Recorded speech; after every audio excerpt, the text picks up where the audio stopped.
আমরা প্রতিদিন কত সময় অকারণে নষ্ট করি, কিন্তু মাত্র 2 মিনিট সময় দিলে পূর্ণ কুরআন খতমের সমান সওয়াব পাওয়ার সুযোগ আছে হাদিস অনুযায়ী। بسم الله الرحمن الرحيم قل هو الله أحد الله الصمد لم يلد ولم يولد ولم يكن له كفوا أحد قل هو الله أحد الله الصمد لم يلد ولم يولد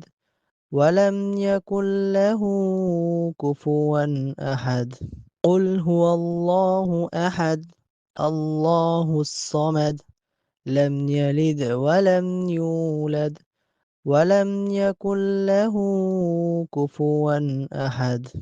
ভিডিওটি যদি আপনার ভালো লাগে তাহলে লাইক দিন,